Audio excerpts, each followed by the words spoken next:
The Honourable Member from Ocam. Well, Mr. Speaker, the government says that it spent a lot of money during the pandemic, timely investments during the pandemic, but that won't fix any of the long-standing problems. The federal government needs to pay its fair share for health care. That's what will shorten the wait list. That's what will allow us to hire more nurses so that we can end mandatory overtime. That's what will allow us to train and hire psychologists for the public network. When will this government understand that the future of public universal health care depends on a $28 billion increase in transfers that are indexed at 6%? The Honourable Minister. Yo, this translator is doing a great job today. He's doing such an awesome job. Right. The For real. federal government did invest $73 billion in health care for Canadians throughout the pandemic, and that continues with vaccines. 73B, isn't that how much they sent to Ukraine? Rapid texts with the Paxlovid medication. As you know, Paxlovid is now available to the provinces and territories to help Canadians who are dealing with severe health issues related to the COVID-19 pandemic. We've also invested in personal protective equipment and many other things for the provinces and territories. London. Mr. Speaker, under this government, the cost of living is skyrocketing. But don't fret. This government has an affordability plan. The same government that got Canadian families into this affordability crisis. The truth, Mr. Speaker, families are spending more of their income on taxes rather than on food, shelter, and clothing combined. That is 43% of their income on taxes and just 35% on essentials. Mr. Speaker, will the government end their planned tax increases on gas, home heating, and groceries? The Honourable Deputy Prime Minister. Mr. Speaker, we understand that conservatives have seen the light when it comes to our plan to support Canadians. She doesn't know what she's saying, dude. They kicked and they hollered at the beginning of this parliamentary session. But over the weekend, they did a very conservative flip-flop. And they said, you know what? We're going to support the GST tax credit. They did the right thing, Mr. Speaker. I hope that this weekend we'll see them supporting another important measure, the $500 payment to support Canadians with the cost of housing.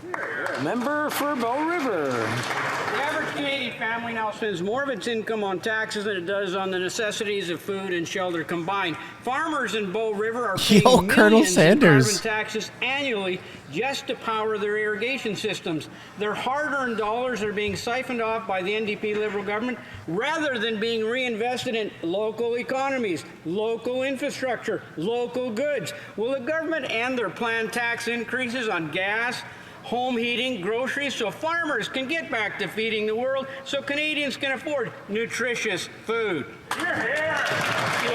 I'm suddenly in the mood for KFC. Minister of Agriculture. Thank you, Mr. Speaker, and I want to thank my honourable colleague for his question. As he knows, on-farm fuel for farmers are exempt, and as he would remember as well, through the fall economic statement last year, we Canadian Colonel Sanders for the win. Rebate for farmers, which they are eligible for this year, which is based on farm expenses. Thank you. The Honourable Member for Calgary Signal Hill. Mr. Speaker, this Liberal government takes more out of a working Canadian's paycheck for taxes than is left to take home to pay for groceries, pay the mortgage, that's if they can afford to home, and to put gas in their vehicle. That's not right, Mr. Speaker. This Prime Minister is out of touch, but he's got an opportunity. And through you, Mr. Speaker, I ask this Prime Minister, can he promise to this House today no more tax on Canadians? No, they're increasing the taxes, man, because that makes sense. Mr. Speaker, conservatives seem to think Canadians aren't smart. But I know the words of a patronizing person, by the way. And I know Canadians are responsible. And I know that Canadians understand the value of the Canada pension Patronize plan. me. Canadians understand the importance of saving in the Canada pension plan. And that's why Canadians see right through these conservatives who are irresponsible. Why is she trying to do this weird psychology thing? The CPP. But what? No surprise. They told Canadians to invest in crypto. Hear, hear. No, they did not. They encouraged to decentralize crypto and make it mainstream.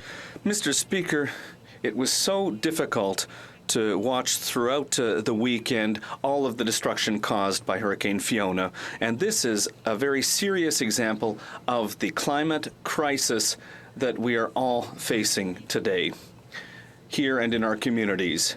Can the Minister of National Revenue please give us some concrete examples of this new reality? The Honourable Minister. Mr. Speaker, I'd like to thank my colleague from Pontiac for her important question. Mr. Speaker, because of terrible storms like Fiona, we're no longer talking about climate change, but instead we're talking about a climate crisis. One of my constituents in the Magdalen Islands said that she'd never seen the ocean. Hurricanes are brand new, by the way. Never like once existed until and she now. said that after seeing a storm like that, it's impossible not to believe in climate change. The truth, Mr. Speaker, is that the climate crisis is real and we need to act. And what do the Conservatives not understand? Will they wake up and realize that we're in a climate crisis, Mr. Speaker? Climate crisis. The Honourable Member for Charlebourg-Saint-Charles.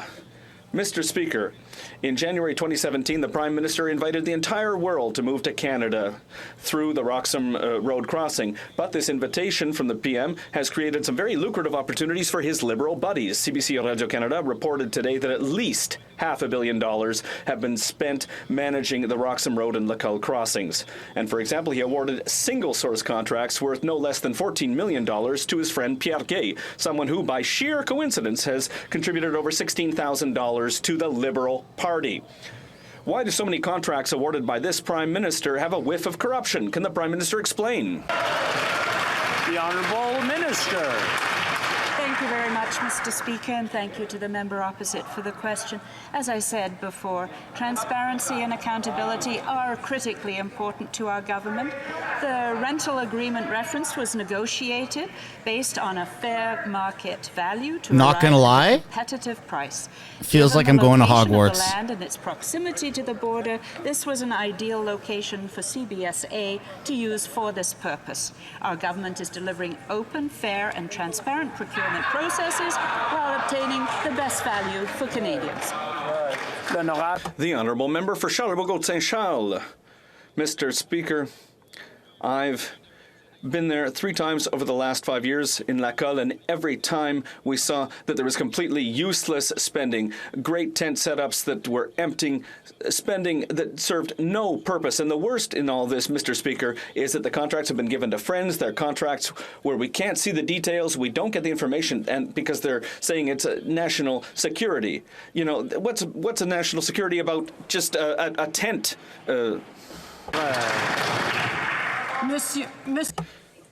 Mr. Speaker, listen, I'm really proud of the question that my colleague has asked because it gives the opportunity to talk about what we're doing, the agreements that we're working with. It's all Elton John's fault. The member from Le Québécois made this reference, and let me be very clear. Our system for asylum seekers must be strong. There's no magic solution. And I know that they say we should suspend it. Well, suspending the Safe Third Country Agreement would do the opposite of making things safe. We need to modernize the agreement, and that's what we're doing, working with the United States.